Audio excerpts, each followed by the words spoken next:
पाणी टँकरद्वारे सुतारदऱ्यातील गहन झालेला पाणी प्रश्न तातडीने सोडवला जाईल असे आश्वासन उपमहापौर दीपक मानकर यांनी दिले। सुतारदऱ्यातील नागरिकांचे पाण्या वाचून होत असलेले हाल लक्षात घेऊन दीपक मानकर यांनी या भागाची पाहणी केली। यावेळी नगरसेवक रामचंद्र कदम, वैशाली मराठे, क्षेत्रीय अधिकारी नितीन उदास, कार्यकारी अभियंता आशिष जाधव, पाणी पुरवठा विभागाचे अधिकारी आणि नागरिक मोठ्या संख्येने उपस्थित होते। वाढत्या पाणी टंचाईला कंटाळलेल्या लोकांनी अर्ज विनंत्या करूनही हा प्रश्न सुटत नव्हता। समक्ष भेटून फोन करूनही अधिकारी दाद देत नसल्याची तक्रार नागरिक करत होते। काहीही करून आमचा पाणी प्रश्न सोडवा अशी येथील रहिवाशांची मागणी होती। या पार्श्वभूमीवर उपमहापौर दीपक मानकर यांनी या ठिकाणी भेट देऊन घराघरातील नागरिकांशी पाणी प्रश्नावर संवाद साधला। महिलांनी पाण्याची समस्या किती तीव्र आहे हे सांगत त्यावर उपाययोजना करण्याची मागणी केली। सुतारदऱ्यातील ढोकळे कॉलनी, पांडुरंग कॉलनी, काळूबाई नगर, समर्थ कॉलनी, ओमसाई कॉलनी आदी भागातील नागरिकांच्या तक्रारी मानकर यांनी ऐकून घेतल्या। यावेळी मानकर म्हणाले, गेल्या कित्येक दिवसांपासून पुण्यात पाण्याचा प्रश्न भेडसावत आहे।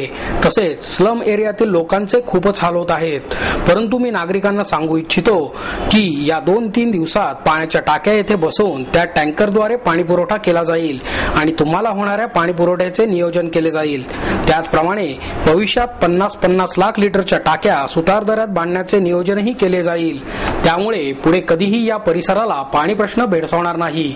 पूर्वी काय झाले यापेक्षा पुढे काय होणार आहे याचा विचार करणे गरजेचे असून सर्वसामान्य नागरिकांच्या मूलभूत गरजा पुरवण्याचे काम ही महापालिकेची जबाबदारी असेल आणि त्या पूर्ण करण्याची जबाबदारी आमची असेल असेही त्यांनी नमूद केले।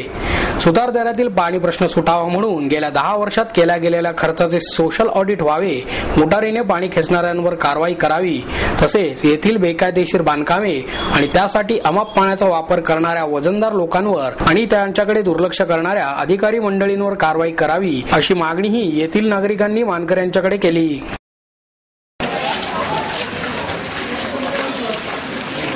मला पाण्याचा प्रॉब्लेम सगळ्यांना दिसतोय। आता पाण्याच्या टाक्या उद्या रात्री आता परवानगी असते या टाक्यांमध्ये पाणी टाकलं जाईल आणि जे आता तुमच्या हालत टाकी भरपूर किसकिंदामध्ये डोंगरावर कारण प्रत्येक जण नाही गल्लीत टाकी ठेवणार कुठे या लाईनीला अजिबात पाणी आली नाही आमच्या लाईनीला पाणी चाललेलं 10 मिनिटं तर पाणी पाणी सोडत बघा तेवढं पण 2-4 दिवसांनी 1 तास जर आला आणि त्यातला अर्धा तास जर लाईट नसतं अर्ध्या तासामध्ये 4 घरांचं पाणी होतं तर मला सांगा आणि मग भांडणं लागतात मोटर कुणी लावली की भांडणं लागतात।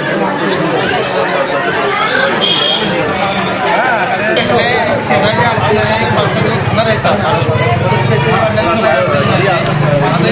आपल्या शहरावर झाली आपल्याला झालं असं नाही की आपल्या धरणातून पाणी नसल्याने मोठा त्रास निर्माण झाला आहे तर त्यातून सुद्धा आमची लोक एवढं मान्य करतात पाण्याला टाक्यावर सुद्धा तुमची जी गैरसोय आहे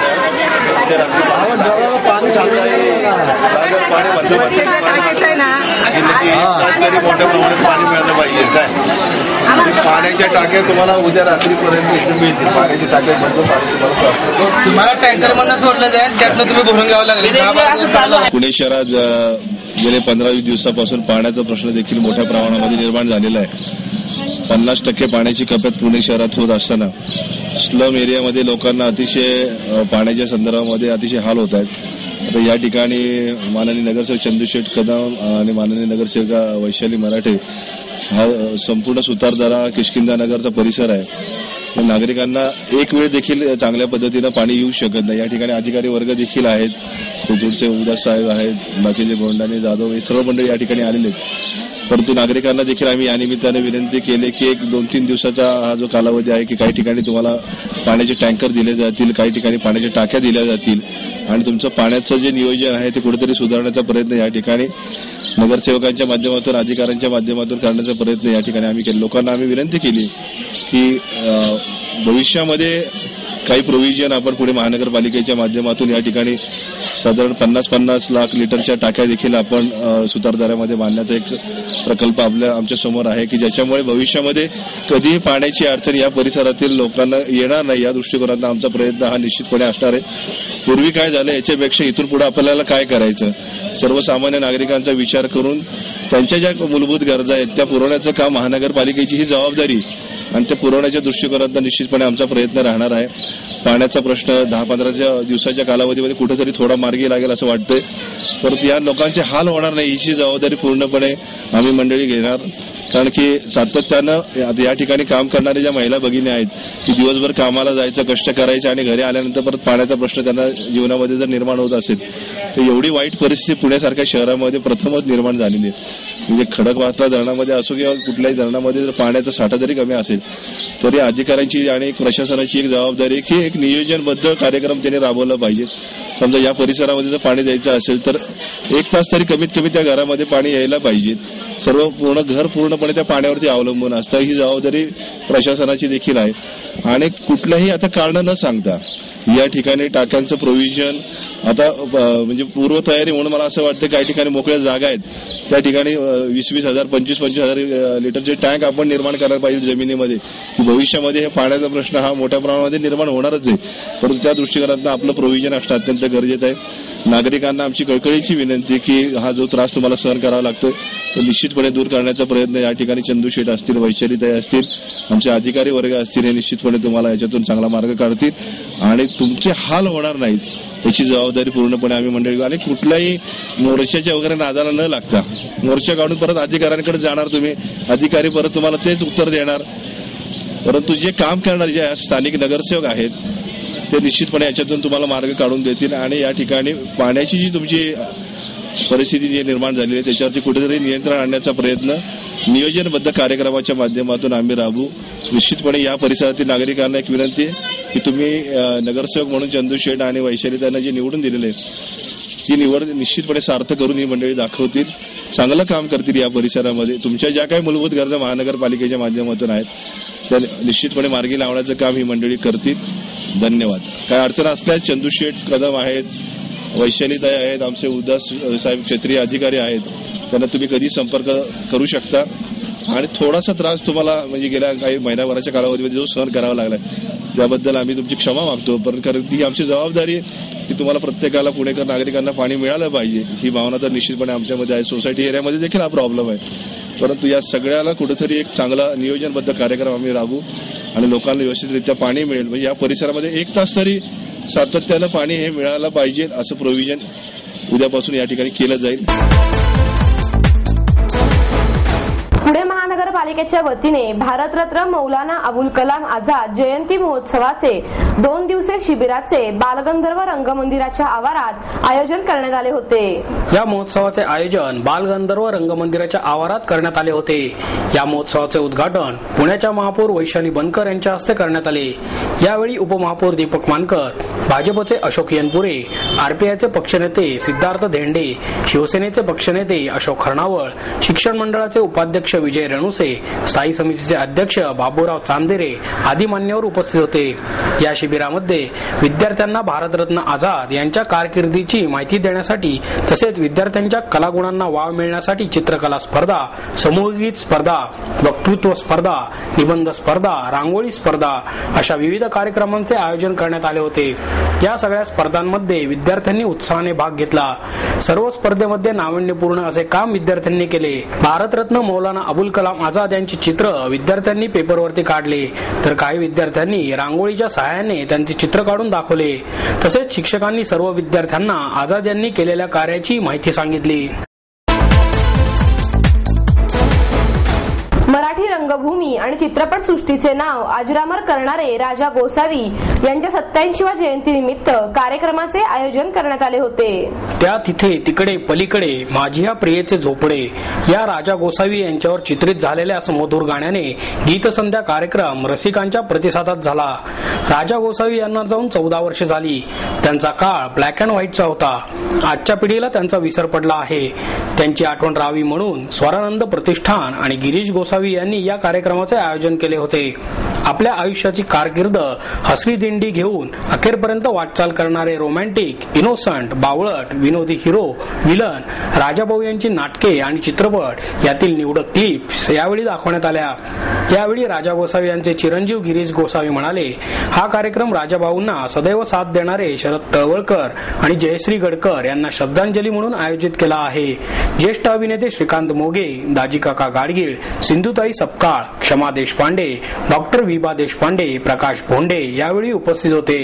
सुरेल गीत संदेला मधुरा दातार आणि जितेंद्र अभ्यंकर यांना तबल्यावर साथ देणारे राजेंद्र दूरकर, तालवादक नितीन जाधव, हार्मोनियम वादक माधवी वैद्य, सिंथेसायझर अमेय गाडगीळ, व्हायोलिन आणि संगीत संयोजन करणारे रमाकांत परांजपे यांनी विशेष रंगत आणली.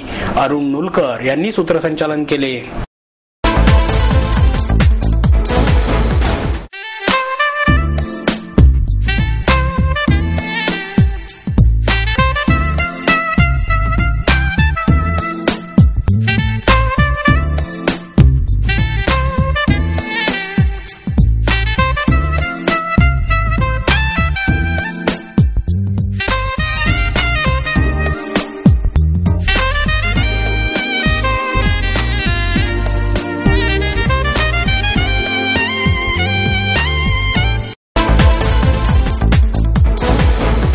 बालगंधर्व रंगमंदिराच्या उद्घाटन प्रसंगी दुर्मिळ छायाचित्र बालगंधर्व रंगमंदिरात कायमस्वरूपी ठेवण्यात आले आहे. जागतिक रंगभूमी दिनाचे औचित्य साधून अखिल भारतीय मराठी नाट्य परिषद पुणे शाखेच्या वतीने बालगंधर्व रंगमंदिराच्या उद्घाटन प्रसंगीचे दुर्मिळ छायाचित्र बालगंधर्व रंगमंदिरात कायमस्वरूपी लावण्यासाठी उपमहापौर दीपक मानकर यांच्याकडे सुपूर्द करण्यात आले. यावेळी परिषदेचे अध्यक्ष डॉक्टर सतीश देसाई, प्रसिद्ध अभिनेते प्रशांत दामले, मुख्य व्यवस्थापक अमर परदेशी, उपाध्यक्ष शशिकांत कुलकर्णी, प्रमुख कार्यवाह सुरेश देशमुख, कोषाध्यक्ष दीपक रेगे, सुनील महाजन, मोहन कुलकर्णी, प्रतिभा दाते, विजय वांकर उपस्थित होते. बालगंधर्व रंगमंदिरातील ऐतिहासिक वारसा जपणारे आणि वैशिष्ट्यपूर्ण ठरणारे बालगंधर्व यांचे आणि त्यांचे स्त्री वेशातील तैलचित्र आहे. याच तैलचित्राचे अनावरण करतानाचे महाराष्ट्राचे लाडके व्यक्तिमत्व पु ल देशपांडे आणि माजी मुख्यमंत्री स्वर्गीय यशवंतराव चव्हाण, तत्कालीन महापौर नानासाहेब गोरे यांचे दुर्मिळ छायाचित्र या पुस्तकात आहे. या छायाचित्राची भव्य प्रतिमा बालगंधर्व रंगमंदिरात आठवण म्हणून कायमस्वरूपी राहावी या उद्देशाने डॉक्टर देसाई यांनी ही प्रतिमा दिली. बालगंधर्व रंगमंदिराच्या उद्घाटनाचे दुर्मिळ छायाचित्र मिळवण्यासाठी गेल्या 25 वर्षांपासून प्रयत्न करीत असल्याचे डॉक्टर देसाई यांनी यावेळी सांगितले. हे छायाचित्र 26 जून 1968 या काळातील असून रंगभूमीवरील महानायकास महाराष्ट्राच्या महानायकाचा मानाचा मुजरा या शीर्षकाखाली ते छायाचित्र देण्यात आले आहे असेही त्यांनी सांगितले. वाढत्या महागाईमुळे सर्वसामान्य माणूस ऐन उन्हाळ्यात होरपळून निघत आहेत. वाढत्या उन्हामुळे फळे आणि भाजीपाल्यांचे भाव दिवसेंदिवस वाढतच चालले आहेत. सामान्य नागरिकांच्या खिशाला फारच मोठा फटका बसत आहे. रोजच्या जेवणाचा प्रश्न निर्माण होत चालला आहे. जीवनातल्या रोजच्या लागणाऱ्या मूलभूत गरजा भागवण्यासाठी पोटाला चिमटा काढत जगण्याची वेळ आता आली आहे. गेल्या 10 दिवसात वाढलेले फळे आणि भाजीपाल्यांचे भाव अजूनही तेजीतच आहेत. काकडी, सिमला मिरचीचा भाव हळूहळू आटोक्यात येऊ लागला असला तरी मात्र भेंडी आणि गवाऱ्यांचे भाव 60 ते 70 रुपयांपर्यंत पोहोचले आहेत. कोथिंबीर आणि पालकाच्या जोडीचा भाव 10 ते 12 रुपयांपर्यंत तर किरकोळ बाजारात एका लिंबाचा भाव 4 ते 5 रुपयांपर्यंत आहे. जसजसा उन्हाळा वाढत जाणार तसतशा भाज्यांच्या किमतीही वाढत जाणार आहेत. आज जे काही भाज्यांचे रेट वगैरे मार्केट वाढलेले आहेत. टोमॅटो 25 रुपये किलो झालेला आहे. भेंडी, गवार 70 ते 80 रुपये किलो झालेली आहे. यामुळे आमच्या सर्वसामान्यांचे पूर्ण जो काही महिन्याचा जो खर्च आहे तो पूर्ण कोलमडलेला आहे. पेट्रोलचे दर वाढलेले आहेत. आज आम्हाला रिक्षाही परवडत नाहीये म्हणून आम्ही स्वतः सोडतो मुलांना, तेही आता आम्हाला परवडत नाहीये. तर मला असं वाटतं की पेट्रोलचे दर कमी करावेत. गॅसचे दर तर ऑलरेडी जास्त आहेतच, त्यात पण 10 रुपयांनी वाढ झालेली आहे. त्यामुळे गॅसही आता न परवडणारा झालेला आहे. तोही वेळेवर मिळत नाही, हा एक प्रॉब्लेम आहे. त्यामुळे मला असं वाटतं की हे गॅस पुन्हा भाजी तर खूपच महागलेली आहे, ती कमी करावी सर्वसामान्यांना. मला पालेभाजी तर परवडत नाहीच आहे, पण आता फळभाज्याही महाग होत आलेल्या आहेत. त्यामुळे मला असं वाटतं की हे सगळे दर सर्वसामान्यांना अजिबात परवडत नाहीये.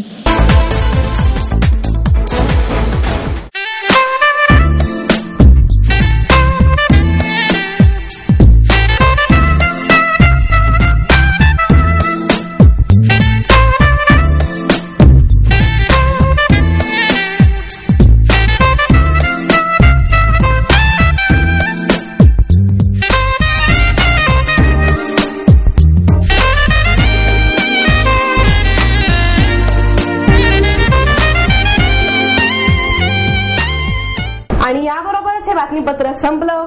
पुन्हा भेटू उद्या याच वेळी. नमस्कार.